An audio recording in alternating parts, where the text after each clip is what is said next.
All right, team. Up next on the Second Chance podcast with Jeff Rosen is going to be Freddie Rapina. And Freddie's a 20-year veteran of the Fairfax Police Department here in Virginia, in Northern Virginia, pretty much D.C.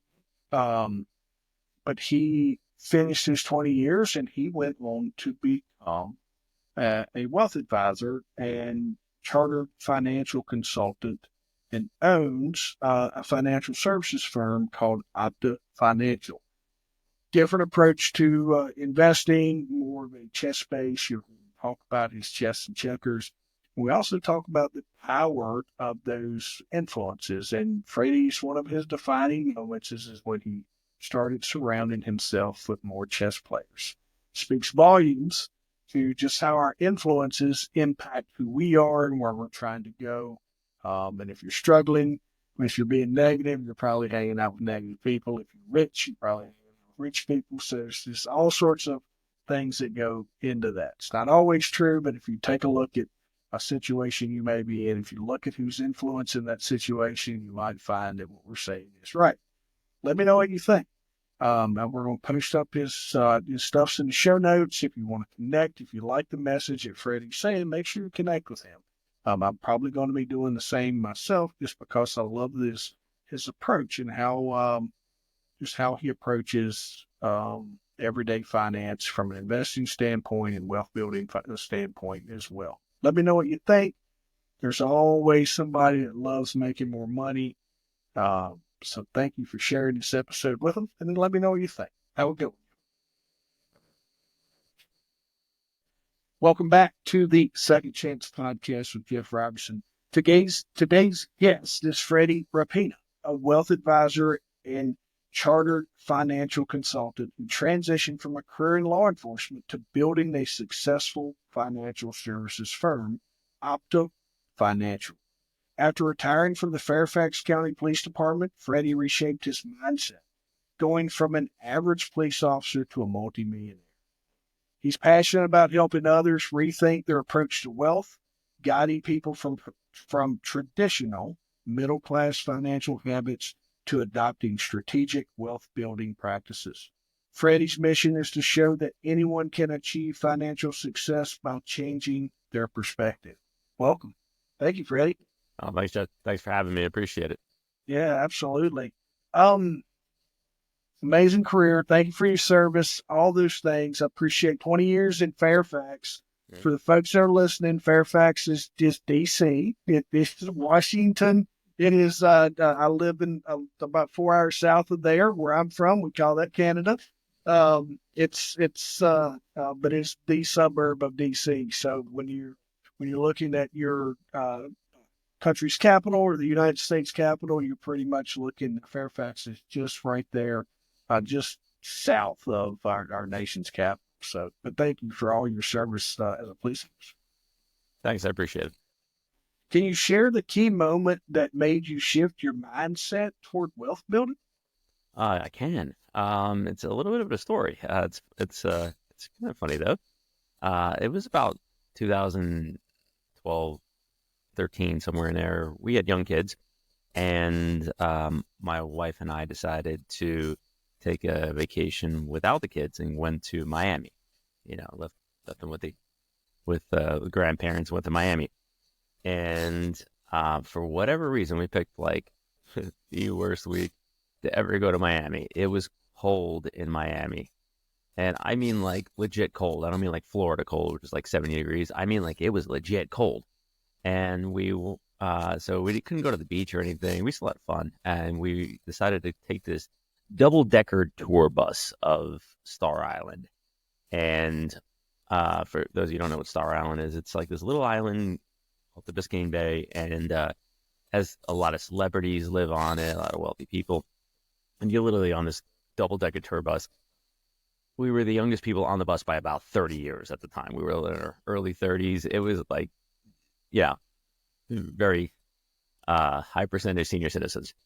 And so we're going around this island, and the tour guide on the microphone is describing the houses and who lives there. And like, this is Will Smith's house, this is Shaquille O'Neal's house, this is Elizabeth Taylor's house. All these mansions are huge, right? But then we get around the back side of the island, and it was one house that just dwarfed all the other houses. It was huge. It was like the whole back side of the island. And everybody's like, whose house is this? And the tour guy said, well, if I said his name, you probably wouldn't know who he is. But if you look at the palm trees, they are the tallest and the stiffest on the island. This is the house of Philip Frost, the inventor of Viagra. And the bus there was a bunch of chuckles, like low grade chuckles, like, everybody's like kind of laughing. But then this one guy, about 65 years old, stands up in the back of the bus and he screams as loud as he can, "He deserves every bit of this house." And the whole bus started erupting in laughter, cheering, clapping, little old ladies clapping. It was the most awkward thing ever for my wife and I. But that's when it hit me. So these people, everybody on the bus is far less, financially secure as Philip Frost. Philip Frost, just buku money, right? Huge house. And nobody was mad at him for it. Nobody was upset that this person had so much more than they had. And the reason, I believe, is because Philip Frost brought value to their lives, especially that guy at the back of the bus. So I realized, well, if you just bring value and even a great amount of value, people aren't envious or jealous of your success, and they're genuinely happy for you. It's when you're taking and making revenue off of other people's suffering somehow, that's when where the problems arise, and the hatred kind of comes. So I decided, I'm going to start the firm. We're going to make sure I bring maximum value, and build wealth for myself and my family, and not be apologetic for it. As long as I can look at myself in the mirror and say, I'm bringing value to other people's lives. I like that. He did solve a lot of problems, but saved a lot of marriages, saved a lot of things. So when you look at business, we're in it to solve problems. That fella solved a massive one. Um, I like that. And I think when you speak to that, Freddie, is so many people get wrapped around the "I don't want to be greedy" phase. And you take your eraser and you wipe that right off the board within the first few minutes of our conversation. And that's I just get in a rabbit hole for a second, but doing business coaching and helping people just start businesses. And one of the first things that people come in is they figured out how to give all their money away before they made their first dollar, because they have this amount of guilt that they're going to succeed. And they don't, the money, and they don't want to be evil, and they want to start this business to help, and they want it. And I'm like, no, this is making money is part of what we do. And I do this little scenario where we take their paycheck they're getting now, and I have them sign the back of it and turn it back into the owner. And I'm like, that's so starting next Friday at your job, I want you to start turning back in that paycheck, because that's what you're basically going to do inside of your business. I'm really glad you kicked it off exactly like that. Yeah, I mean, if money doesn't change you, it amplifies who you are. If you are a jerk and you somehow come into a lot of money, you'll look at it as license to be a bigger jerk. If you are selfless and you are thinking of others and being of service, that same amount of money will allow you to be even a bigger source of service for other people, and bringing even more value to other people. Yeah, no, absolutely. How did your experience in law enforcement influence your approach to finance? I just have an evidence-based mindset, right? So when you're looking at things from a perspective, and sometimes that perspective, of course, is in law enforcement is actually the bad guy's perspective, right? That's what you're trying to look through a different lens. Um, and I started looking at finance a little bit differently than I felt like a lot of people were, and I felt like there was this almost like this do as I say, not as I do element to finance. I also felt there was a little bit of a paternalistic um, kind of I don't when you think of not, and this doesn't come from a position of like, oh, they're trying to screw you over. It's like just people are not doing what the financial institutions are doing.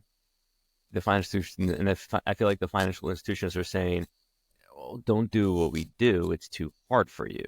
You're like you'll this is leave it to the adults, and just play what I call checkers, and let us play chess, and we'll give you some of that return." And I I want people to understand that there are two games, and if you want to become wealthy, you have to do what wealthy people do, and what wealthy companies do, and what wealthy municipalities do. Um, and sometimes those things they kind of fly in the face of what those same institutions are telling people to do, right? Yeah. But it's not all the time. It's not for their benefit, right? Sometimes it's yeah. Some people shouldn't play chess, Yeah. right? But I want people to, and a lot of people should just stick to checkers and play checkers well.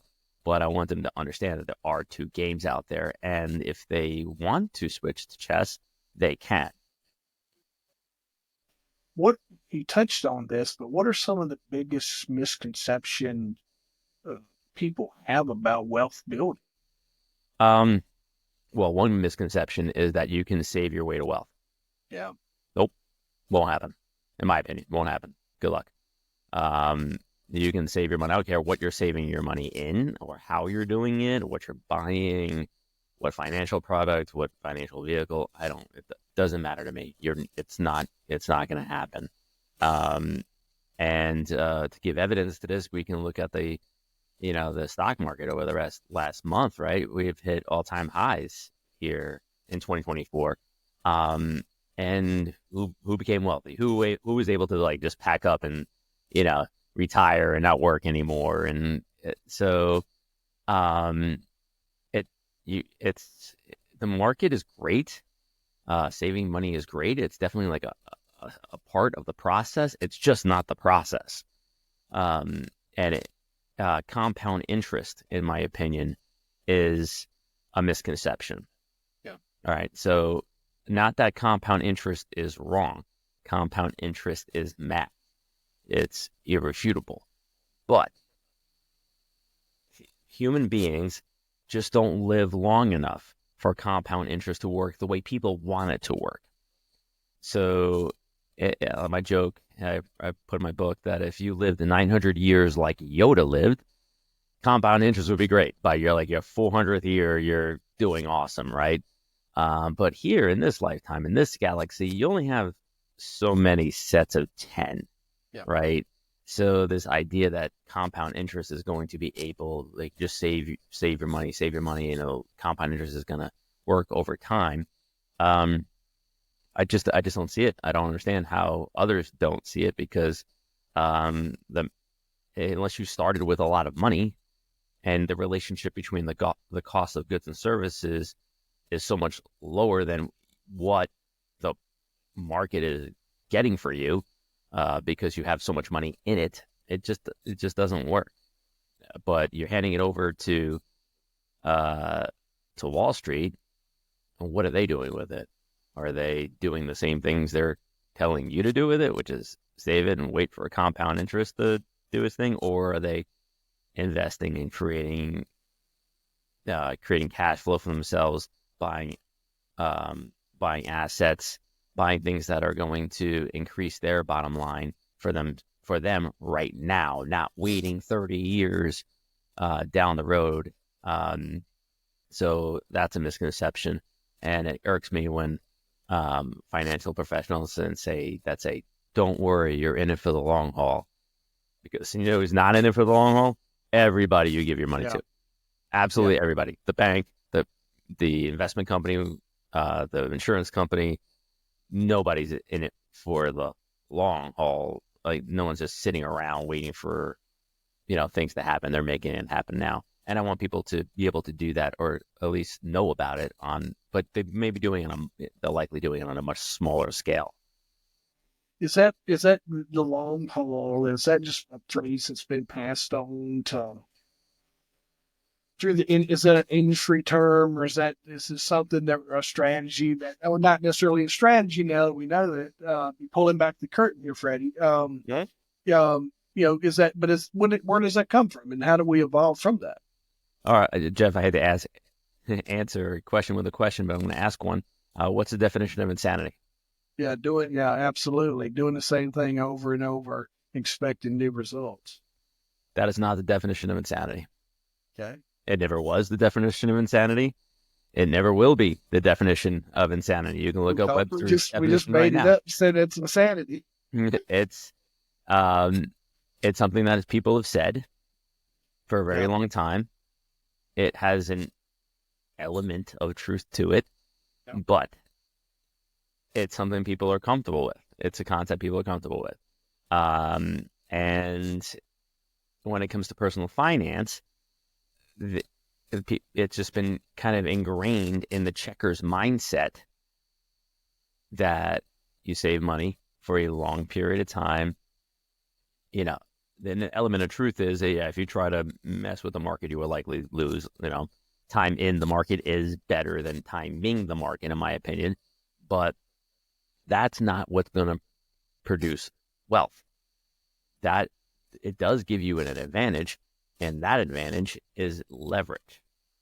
When you have money on paper, you have statements. Think about when you first bought your house, all that stuff they wanted you to send them, showing them that you are a good bet to purchase this house with money you don't have right now, to get a mortgage, because you're showing that you have assets, right?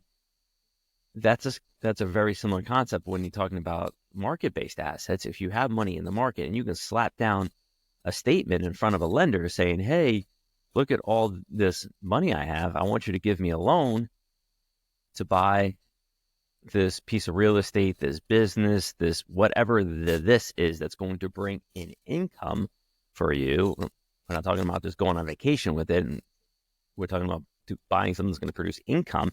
And that income is, some of it's going to go maybe back into the investment. Some of it's going to go in the park and into your pocket for that vacation, wherever, whatever you want to do to actually enjoy your life. So just having people understand those concepts. And I'm definitely one of the few wealth advisors out there that will say these types of things out loud. I think I'm going to go into some police officer training, but integrity is a big thing. It's doing the right thing and going. Maybe that's your influence that's come into this, and you're maybe something. I don't know, but it's definitely. I appreciate your approach to that and doing the right. There's nothing doing the right things, doing the right thing. Yeah, and just you got to open your eyes a little bit and look, right? And you just can't accept what people say. I mean, that's one thing I learned definitely in my 20 years in the police department. And it's not that you don't believe them. You got to it's the whole trust but verify thing. And I mean, even just look at insurance companies, particularly life insurance companies. Jeff, how can life insurance companies have their best years ever in 2020, 2021, and 2022? What they insure is life. There's a global life-threatening pandemic. People are dying everywhere. CNN's got a scoreboard every night on TV on how many people have died from COVID. And you would expect a life insurance company to have a bad year during what they insure is deteriorating. But they didn't. They had great years. So, and I'm not saying these companies did anything wrong at all. It's actually the contrary. I'm saying they're doing things right. they're just just average normal people are not doing those same things on a smaller scale. Yeah. What role does mindset play in achieving success? Oh, that's the biggest thing in my opinion. Okay, so like, and um, the biggest mindset shift that I believe someone has to go through to go from the checkers mindset to the chess mindset is their attitude towards debt. All right. So if you're going to play checkers, I want you to stay out of debt, pay off everything. And when I say debt in this context, I don't mean credit card debt. Stay out of that anyway. I mean like any type of debt, including your, I want you to pay off your house, all that stuff. Invest heavily in retirement accounts, do the good checkers moves. Just don't expect to ever have what the chess player is able to achieve, because the chess player is comfortable using debt to purchase assets. And so that is, in my opinion, is the biggest mindset shift. Right after that would be taxes. Your attitude towards taxes would have to change.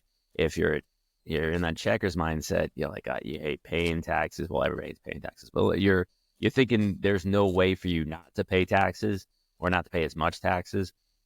If you're in the chess mindset, you're doing the things that the government wants you to do in order to get your tax bill lower. And you're willing to do those things. The United States tax code is awesome. It's basically, remember the entertainment book? Mm-hmm. It's like the coupons. I used that when I was a rookie police officer making like $37,000 a year and couldn't even afford to go out on dates. It's almost like a big giant coupon book. But you, as like the entertainment book, you had to go to that particular restaurant to get the discount, right? You couldn't just go to any restaurant to get the discount. So yeah, the government's saying like, if you go here and you use your money in this way, here's the coupon off of your taxes. So people need to have a different mindset towards taxes as well. And it's but once you do, and you are able to change your mindset towards wealth building, it actually happens faster than you think. Yeah.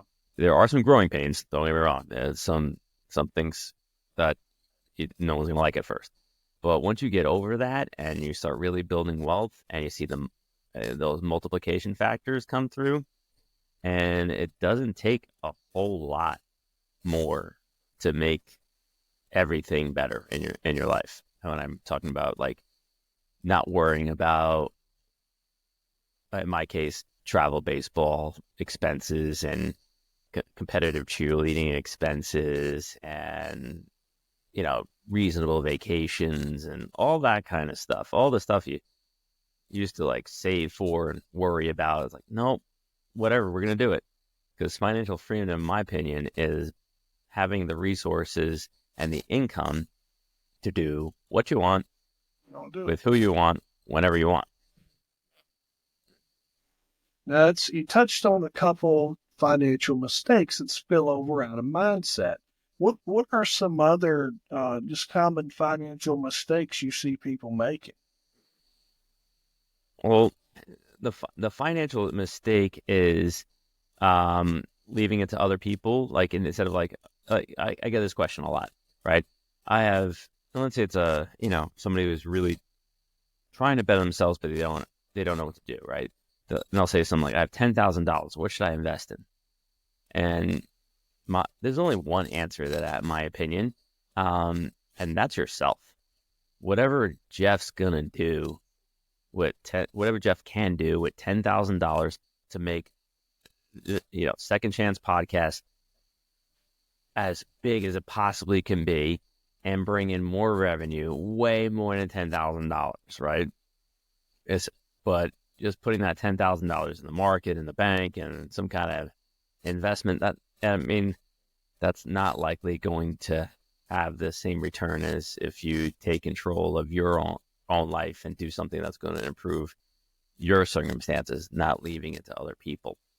But and not that investing in the market is bad. You're talking to somebody who makes a living by having clients that invest in market-based assets, but we just don't stop there. We want people to do those strategies that are going to help them advance.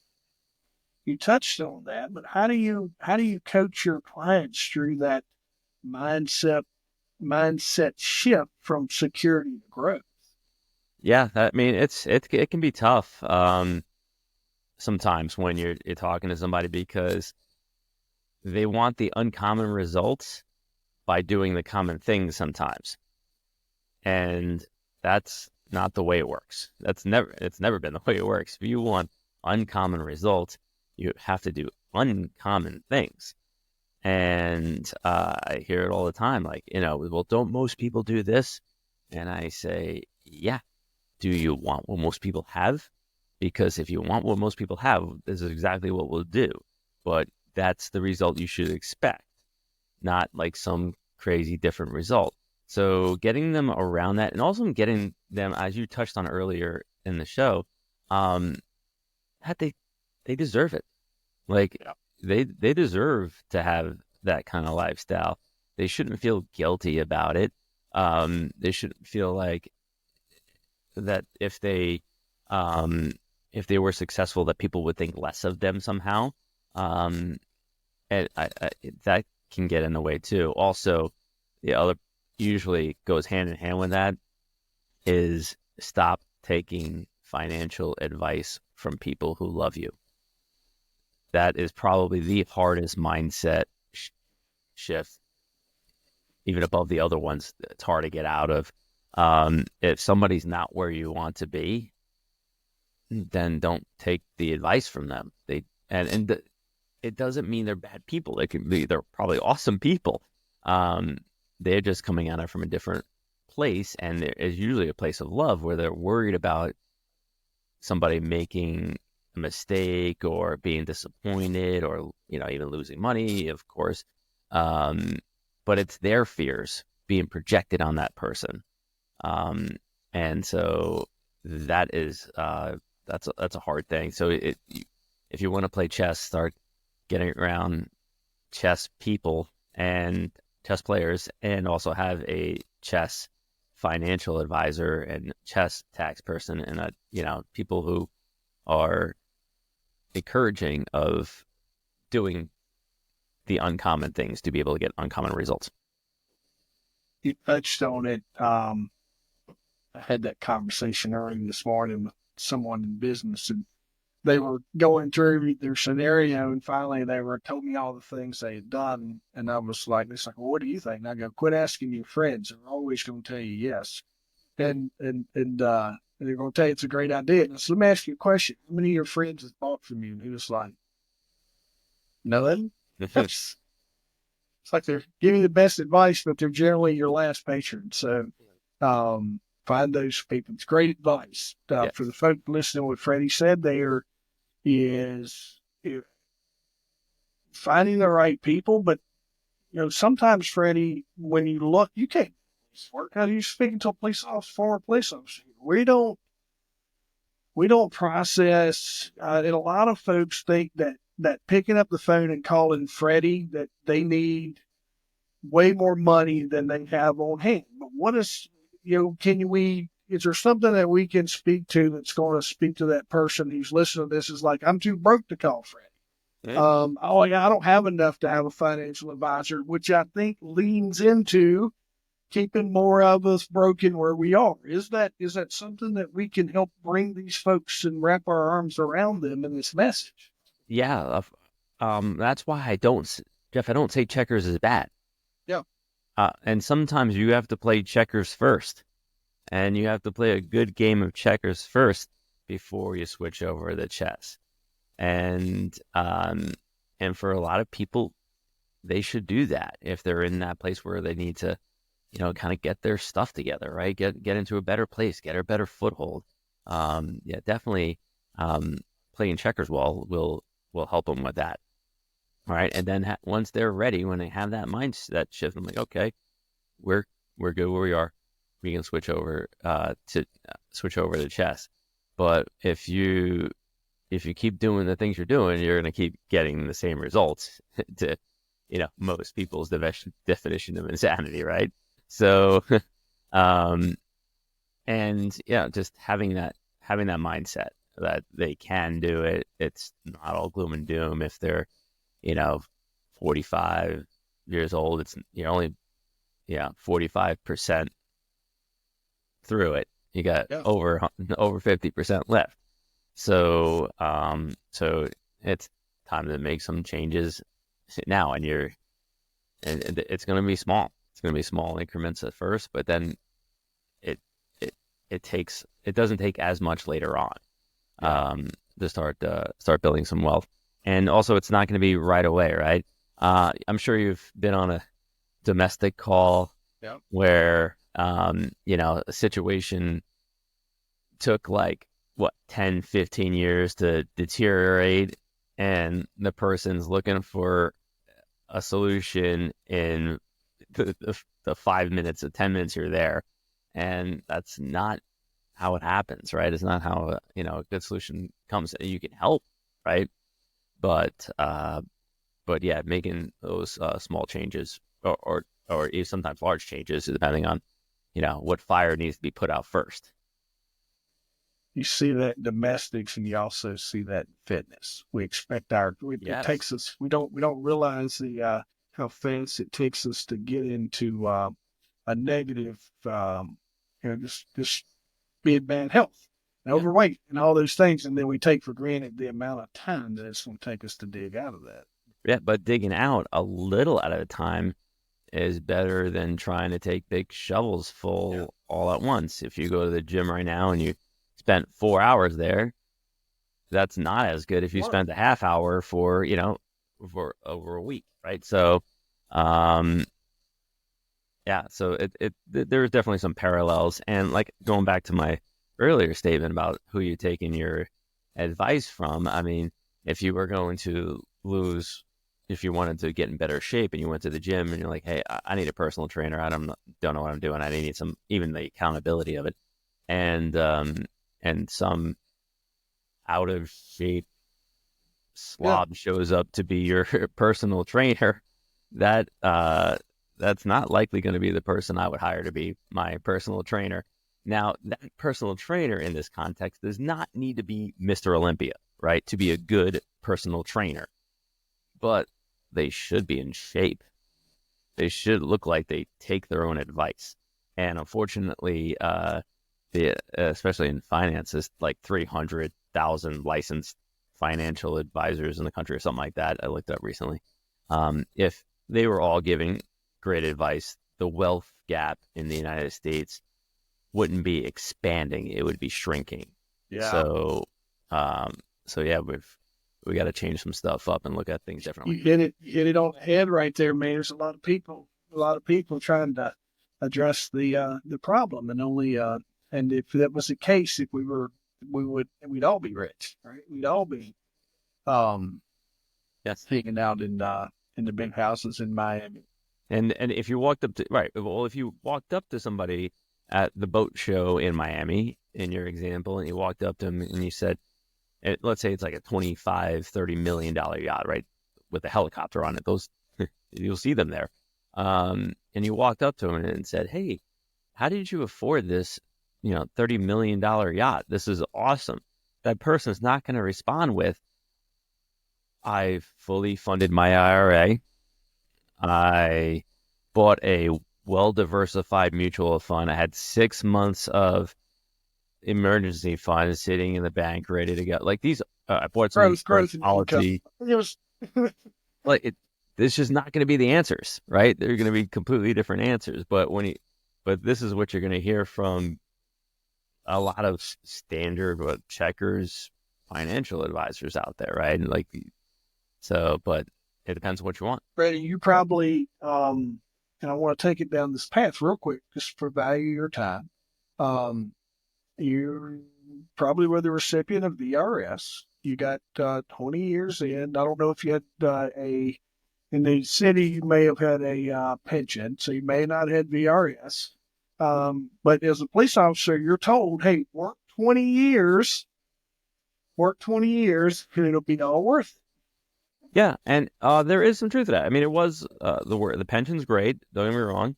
And getting paid not to go to work there is totally working out for me. But if you want more than that, you have to do things different, right? I didn't dislike my time with the police force or anything like that. There's a long time. They're $1 million memories I wouldn't give a dime to relive, though.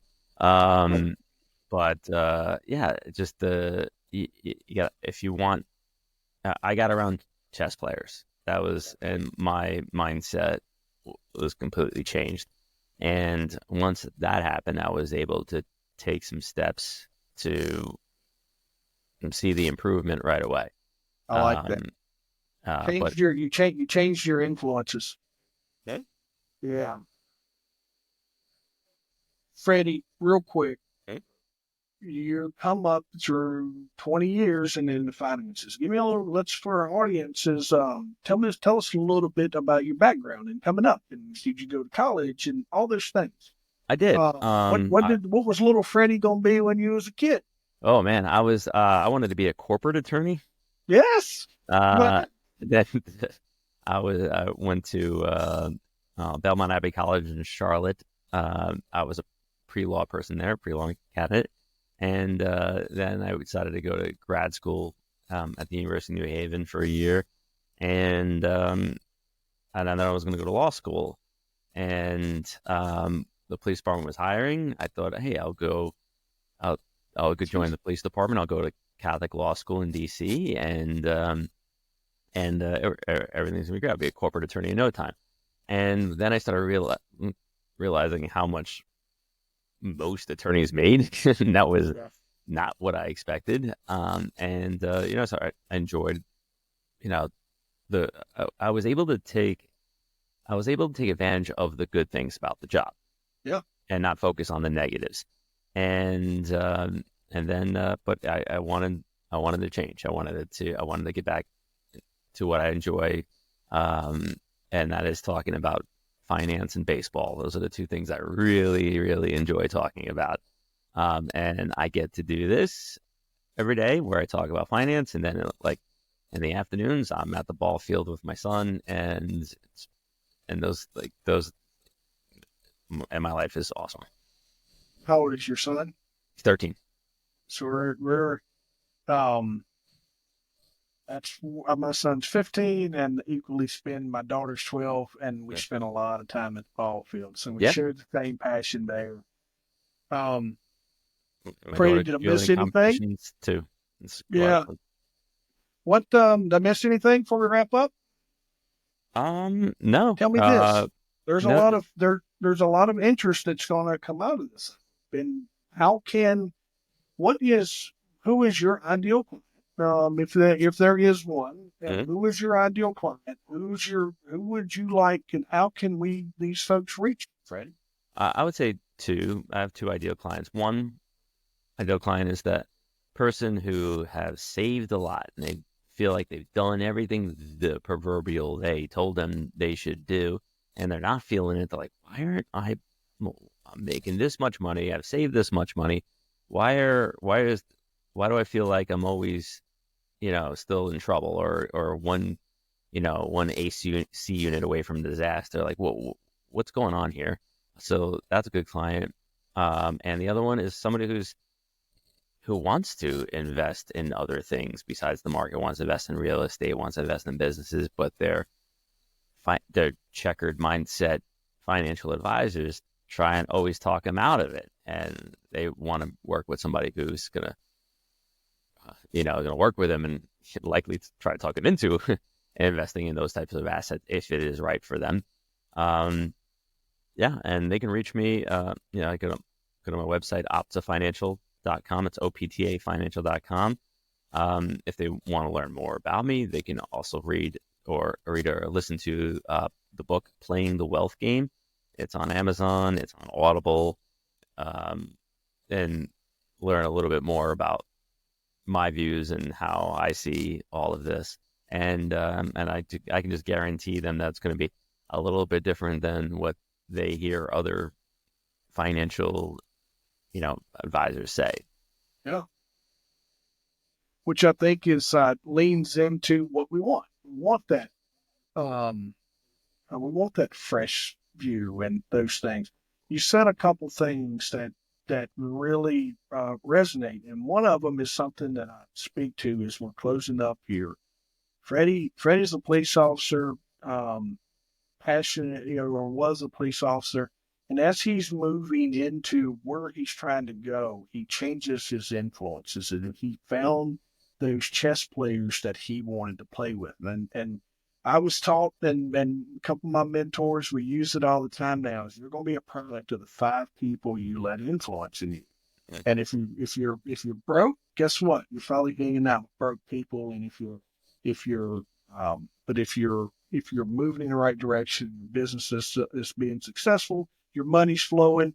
Generally, if you look around and do an inventory, you got the right key people in your life that's helping moving you forward. So I didn't want for folks to overlook that. And through Freddie, Rapina and his successes is he's been able to take advantage of making sure that he creates the right relationships as well, man. I can't thank you enough for taking a few minutes to come in and just tell us more about what you do, and just for me to get to meet you through this platform.